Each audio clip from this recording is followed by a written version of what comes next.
manifestos. You know that slightly obnoxious person who writes a 3-page long Facebook post because the line was too long at brunch? Now imagine if that person was a serial killer. The worst. Here are the top 5 killer manifestos. There's a specific breed of killer that feels justified in their actions. A real look what you made me do moment. A manifesto is a written declaration as to why that killer did what they did. And believe it or not, the reasons are usually pretty terrible. Number 5, Anders Breivik. After killing 77 people in a bombing and shooting incident in Norway in 2011, Anders Breivik wrote a 1,500-page Facebook manifesto.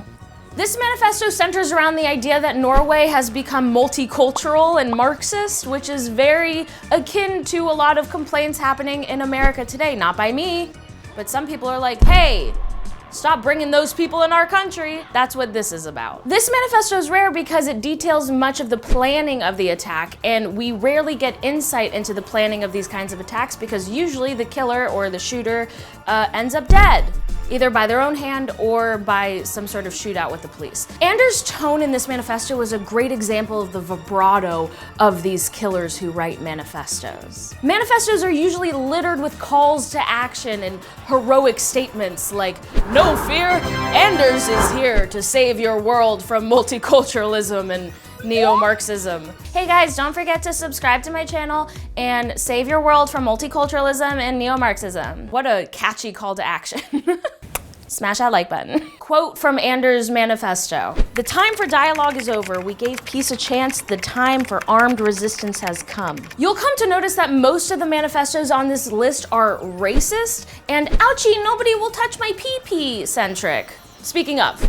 Number 4, Dylann Roof. Dylann Roof went into a predominantly black church in 2015 and killed 9 people in hopes of igniting a race war. His words, not mine. Roof ran a disgusting, hateful website called The Last Rhodesian, which was all about guns and race war and violence, which unfortunately describes most of America today. In true Trumpian, if you say it's true, then it's true now fashion, Dylann Roof went on to say that slavery just wasn't that big of a deal because, you know, racism isn't that real and not all white people own slaves, so therefore we're really like blowing this whole thing out of proportion. He called slavery overblown. This is a fun quote from Dylann Roof on his website. "Anyone who thinks that white and black people look as different as we do on the outside but are somehow magically the same on the inside is delusional." God. You're just admitting that you don't know how science works. How embarrassing for you. He went on to write that he wishes he could destroy the Jewish identity because Jews are an enigma to him, because we look white, but we're still a minority, and that confuses his brain, and so he doesn't like it. He also said that there are good Hispanics and bad Hispanics. Oh, like bad hombres? Like that? Remember that thing that Trump said with his mouth? See, people are gonna yell at me, be like, "Don't make this about Trump, Rachel." I'm like, why? You could just replace the name and it's the same idea, okay? Dylann explains his actions in his manifesto. "I have no choice. I'm not in the position to alone go into the ghetto and fight. We know because you're weak. You're weak and everybody would kill you immediately. I could break you in half. You don't have to go to the ghetto to fight. Come to the west side of Los Angeles. I'll kick you in the nuts. I chose Charleston because it's the most historic city in my state and at one time had the highest ratio of blacks to whites in the country." Seems like a thing that you would say to be like, "Go us," but he's like, "I hate it. We have no skinheads, no real KKK, no one doing anything but talking on the internet." Again, all of this seems like a positive, but just remember that in his mind, this is a real bummer.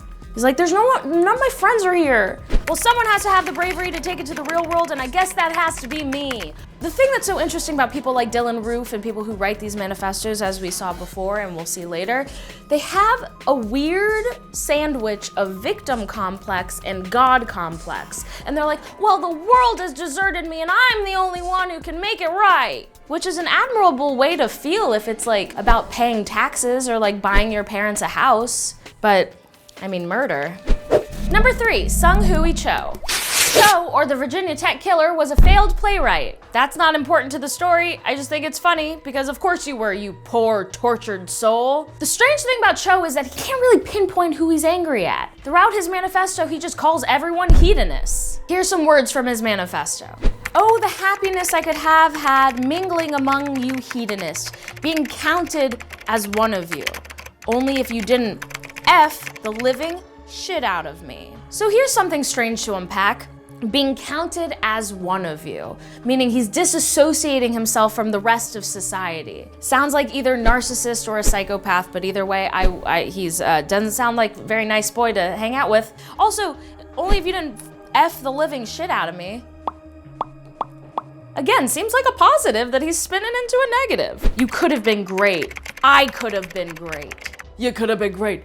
You could have been a contender. That's the thing about these people, they're so sensationalist. Your pain is no greater than anyone else's pain, you minuscule piece of nothing. Ask yourself what you did to me to have made me clean the slate. Look what you made me do. You could be at home right now, eating your effing caviar and your effing cognac, had you not ravenously raped my soul. I have no words. He's saying like, you high society folk with your caviar and your cognac, you've raped my soul? You think you're better than me because of your fancy stuff, but I'm better than you because I'm pure of heart. And you're mean to me. Stop being mean to me. Number 2, Christopher Dorner. Christopher Dorner killed 4 people and wounded 3 others. What we've seen so far is generally racist thoughts and an extreme disdain for others, but Christopher is different. First of all, he's black, which is rare in regards to mass shootings and manifestos. Dorner was a cop, and in his 11,000 word manifesto, he blames the NYPD for neglecting internal racism, which doesn't sound out of bounds. Doesn't sound like a big shock, big surprise. He says that when he brought up his experiences with racism within the NYPD, the entire department turned on him. Now that's a fair gripe. Definitely not worth killing over, but here's where things turn a little delusional. LGBT community and supporters, the same way you have the right to voice your opinion on acceptance of gay marriage, Chick-fil-A has the right to voice their beliefs as well. Okay. I agree with freedom of speech, sure. Let's just end the manifesto there, right? While I don't agree with Chick-fil-A's president's stance on the LGBTQAI plus community, I do agree that anybody who has a belief has the right to share that belief. But why include this in a manifesto? Seems like Dorner's just saying, well, everyone has the right to opinion, but unfortunately, he didn't just go, well, yep, I think that's good enough for me. I'm just gonna take a warm bath and think about my life. He didn't do that. No, he went on for 10,999 more pages. Dorner goes on to say, Mr. Bill Cosby, already shook. Can't even read, Mr. Bill Cosby, you're a reasonable man. I can't even read the sentence. Mr. Bill Cosby, you are a reasonable and talented man who has spoken the truth of cultural anomalies within the black communities that need to change now. What in the actual hell are you talking about? Did you miss the part where Bill Cosby drugged and raped a bunch of women? Oh no, you didn't miss that part? You just still really dig him? Oh.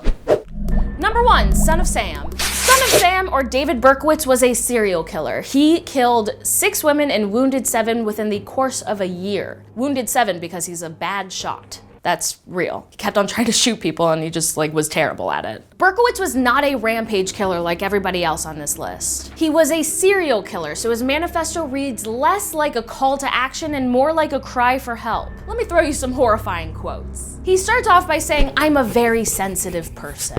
This is why we need to normalize mental health. He goes on to talk about how his mother had a very special relationship with her bird, but not with him, which calls back to the Dark 5 about things that make you a serial killer. Mom not respecting you. That's David, and this is his mom. You suck. Another quote, I have an innocent face, but I'm not at all innocent. My face, my lips, and my blue eyes are like weapons which I can sometimes use to my advantage. I was very aware of its usefulness during my crime spree. So this very cold self-awareness is just a tiny glimpse into the mind of a narcissistic psychopath. Somebody who can disassociate reality with perceived reality. So he had the wherewithal to say, I know that my face looks inviting and I'm going to use this to murder. This quote is about his relationship with religion, which I find to be incredibly interesting. All the sermons were about demons, sin, hell, eternal damnation, etc. They had a bad effect on my life and mind. I was enthralled with the doctrine of the apocalypse, the end of the world, and the everlasting punishment of sinners. When I worshiped God, it was out of terror. God has a grip on me and many others via fear. Can't love anyone I fear. I can't love anyone who hold me in check with fear. He couldn't shake the overbearing, controlling presence in his life, and so he acted out against it, trying to regain some of that control he lost not only via his mother, but via God and religion. Okay, now this is where it gets very, very strange. He starts to disassociate from reality. He starts to address Sam as his father. Keep in mind, Sam is fake. Sam does not exist. Dad, the world is getting darker now. I can feel it more and more. The girls call me ugly and they bother me the most. Poor idiot. I must slay a woman for revenge purposes, to get back at them for all the suffering they caused me. Doesn't it just always come down to how much people hate women? I get it. You came from us. It must be so difficult to know that we don't want you. But I'm telling you, there's more to life. I'm deeply hurt by your calling me a woman hater. I am but I am a monster. I am the son of Sam. I am a little brat. If you want to take revenge on all women because they won't sleep with you, you are for sure a woman hater. I feel like that is the definition of woman hater. And yeah, you're a little brat. You're just being a brat. I'm a little brat. Oh man. Okay, so now David Berkowitz, aka Son of Sam, goes into the Sam narrative, which is a completely disassociated story. I'll show you. When Father Sam gets drunk, he gets mean. He beats his family. Sometimes he ties me up to the back of the house. Other times he locks me in the garage. Sam loves to drink blood. This Son of Sam character that David Berkowitz created for himself allowed him a break from his own torment. He's no longer the dough-faced mama's boy who can't get a date. Now he's the monster Son of Sam. Sam is to blame, not David. This way, nothing can be David's fault. He is the perpetual victim of the world. Son of Sam, the character he's created, is just his hero coming to save poor David from all the mean ladies. The point is that nothing can be David Berkowitz's fault because that does not fit into his narrative. If he did all that killing, then he can't be the victim. Okay, so this is his grand finale. Hello from the gutters of NYC, which is filled with dog manure, vomit, stale wine, urine, and blood. Hello from the sewers of NYC, which swallowed up these delicacies when they were washed away by the sweeper trucks. This is clearly him trying to perpetuate his noir narrative he's created for himself, this blood-hungry Sam who's making him do all these murders in the grimy New York City. You're making up a story and you're not that good at it. You're not a poet, dude. You're a murderer. There you have it, just some idiots with pens, papers, and computer access. What are some themes you noticed throughout all these manifestos? Let me know in the comments. Let's mind hunt these hoes. Thanks for watching the video. Subscribe to Snarled, turn on the bell for notifications, and don't forget to protect your head. It's still soft.